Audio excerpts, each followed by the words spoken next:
And I get a lot of questions about like my makeup routine, what I do, how my makeup lasts. Oh, I forgot to set my face. I totally forgot to set my face. 1 second. Okay. I'm a diva. Hi YouTube, welcome back to my channel. My name is Ruth and welcome to another video. If you're new, welcome here. If you're not new, welcome back. Welcome to another channel. Today I'm gonna do something a little bit different. I really wanted to talk about beauty and makeup. I get a lot of questions about my makeup routine and kind of what I do, and I thought I would share a little bit of it with those who are interested. So this is kind of like my flawless makeup routine for mocha skin girls or dark skin girls or colored skin girls. This is for you. So if you want to know how I get pretty much a flawless base and how I can kind of keep it flawless all day, then just keep watching and I'll show you how. Hi YouTube, welcome back to my channel and welcome to a new video. If you're new here, welcome to the fam. If you're old, welcome back. Today I decided to do something a little bit different than my normal routine. We're going to talk about beauty and we're going to talk about some beauty products that you can use to have a flawless finish on your face. And this is for dark or colored skin girls. So if you like this kind of content, make sure you leave a like and comment down below and subscribe to this channel. Okay, so the first thing with building a beautiful complexion is obviously having the right base. So I usually start out with this Milk Makeup Hydro Grip setting spray. I kind of use it as a prep and also a setting spray. And when it comes to complexions, you really want to know like your undertone. So for me, my undertone pulls a little bit yellow at times, but I would say I also have some like neutral undertones in my skin, if that makes sense. In creating a really flawless base for yourself, I kind of like to color correct in some areas of my skin. So usually I will go underneath my eyes like this, and I'll go on around my mouth like that. I don't really do a lot of color correcting. This is just really to kind of camouflage any kind of discoloration. So if you have, you know, skin complexion that's similar to mine, this is really gonna help you kind of camouflage that and really bring out the brightness in your skin underneath. It also helps to make your concealers not look gray or like ashy underneath. So I find that it also brings a warmth into the skin where some areas or parts of your skin are actually more neutral or cool undertone, if that makes any sense. Pretty much I start with that, and the product that I used was this e.l.f. color correcting. It's really good, and honestly I would probably compare it to the Fenty Beauty color corrector one. I would actually kind of compare it to that. It's really lightweight and it blends really easily. And yeah, it's really great. So now when it comes to the base, for me, a good base is what helps make my skin really flawless. So I use the NARS Saf Matte foundation. This one is in the color Macao. And this is a perfect complexion for my skin. I will show you in a minute. I'll show you in a second what I mean. So when you're building a really nice complexion for yourself, you really want to see if it matches your face and obviously your neck. So sometimes your face might be lighter than your neck or darker. In this case, my face and my neck are about the same color. I just match with my face and my neck and I try to make sure that they're as close as possible. And then I pretty much blend it out. So when it comes to having a flawless complexion, less is actually more. So in this case, I really don't cake on my makeup as I used to. I kind of just blot it around my face and I work like that. Take my foundation brush and I blend. A thing about foundation, in my opinion these days, it's not really used to like cover up a lot. It's really to just even. That's kind of how I use it. So I used to use it to cover up a lot, but because I have a pretty good skincare routine these days, I don't really need to cover up a lot. I just need to make sure that things look relatively even, right? And then you want to bring it down a little bit to your neck so there's no line of demarcation. So that's pretty much it, so that you can see it's still my skin, but better. Okay, so next in this flawless makeup application, you want to make sure, find it, that you have a really good concealer, right? That this concealer is going to complement your undertone and that it's going to work well with you and you can use it kind of day or night. So kind of go back and forth between the LYS and the Juvia's Place concealer. I like the Juvia's Place concealer and I want to do like bigger glam, when I want to kind of go all out, I kind of go with this one. When I want a more simplified, maybe like a no makeup or like a soft glam beat, I kind of go with this one. I find that it is the perfect undertone, and I am in the color D and 3, so that's pretty much dark neutral 3. So that's why I said before, like I have neutral undertones, but I also have yellow, and I try to use the color corrector to enhance the areas of my life, or sorry, the areas of my skin. Enhance the areas of my life, enhance the areas of my skin that kind of pull more neutral and need a little bit of that warmth. So underneath my eyes, if I just applied this, my under eyes would have like looked fine, but they look even better because I've actually added in a color corrector and added some warmth underneath my eyes that have a little bit more coolness. There's this whole trend going on, and I haven't really been on it, but there's really this whole trend of applying concealer here, nose, that, and I honestly think it's really unnecessary.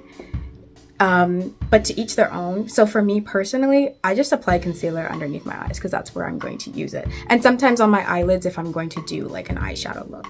Other than that, I don't really apply it, or I use it in certain areas where I want to like conceal a blemish here, or I want to conceal some hyperpigmentation there. Okay, so while I let this wait, the flaw is all in the application. What makes things really flawless is in kind of the application and how you're doing it, right? So while I let that sit, I also take this LYS contour stick. This is in the shade or color No Limits. So this is Strength. I grab a foundation brush, if I can find one, and I just gently, very so because she is pigmented, ever so slightly. This is also like, you know, part of that flawless look where you're not doing a lot. Like I'm not putting on a whole cake mix worth of makeup. It's really just soft and subtle. That's really it. And then I take my brush. I like to blend upwards, not down. So I keep so it kind of stays on like the high points of my cheeks. Pull back my hairline just so a little bit, right?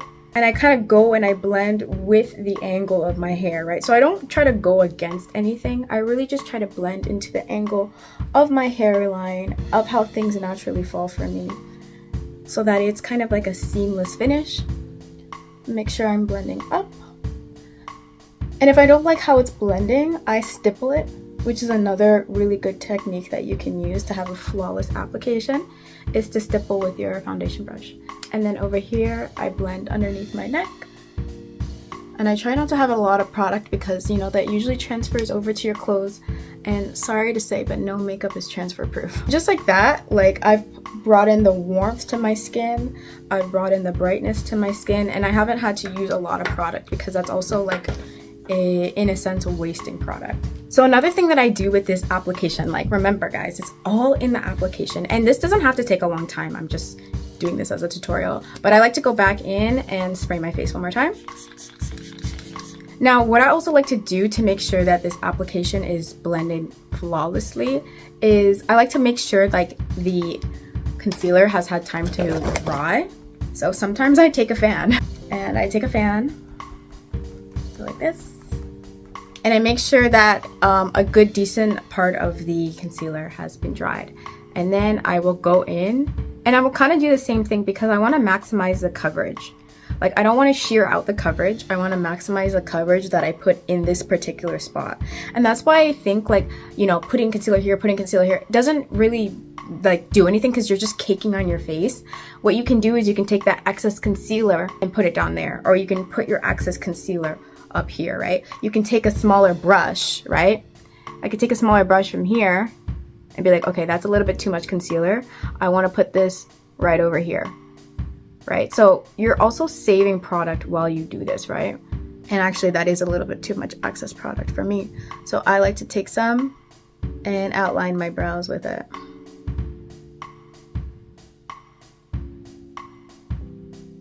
But it's really that simple. Like if you really want a flawless base, it's not about more, it's about less.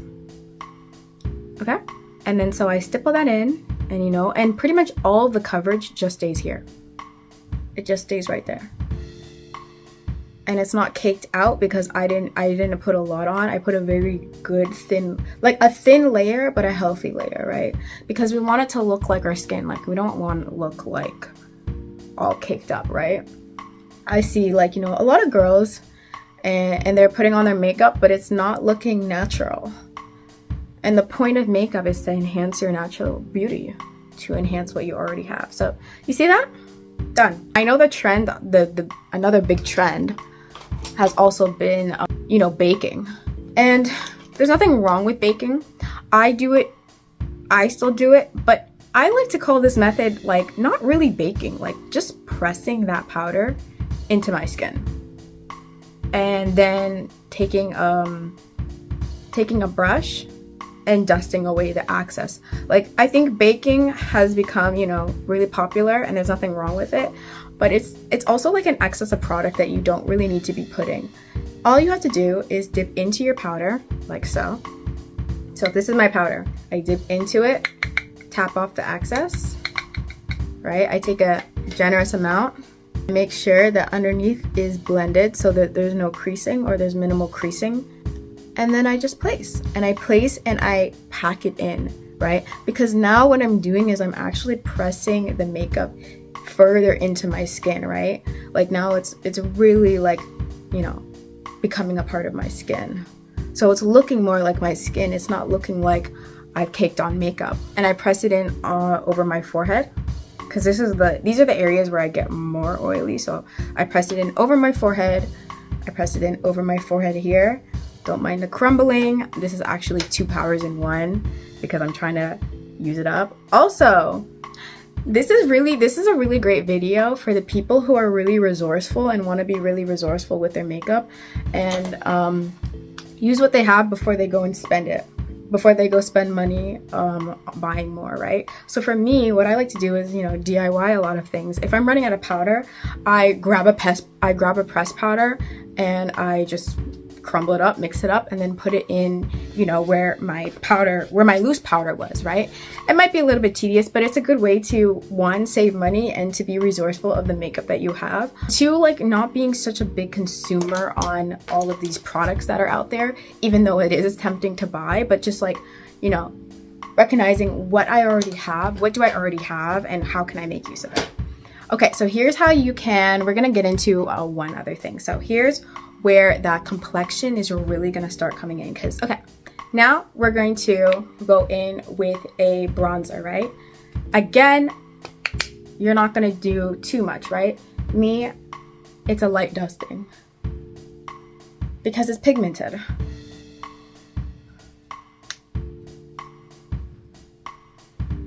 It really is one of those like your skin but better things. And yes, it comes down to the technique. It really does. But it also comes down to, you know, the products you're using and making sure they're good quality. Okay, we're gonna do blush, and that's pretty much it for the complexion. That's how you create a flawless base.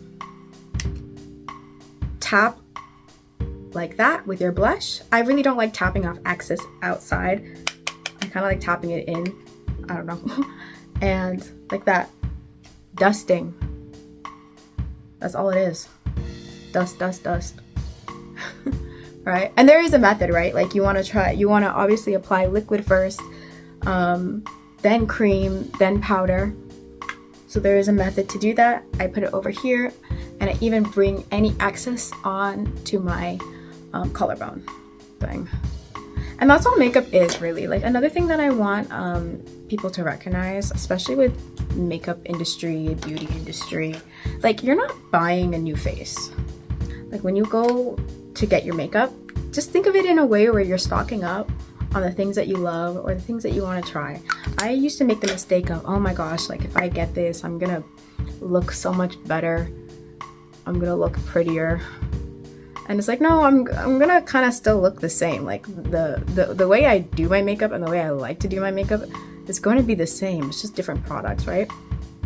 And we have to just be okay with, like, we're not buying a new face, we're just buying new products.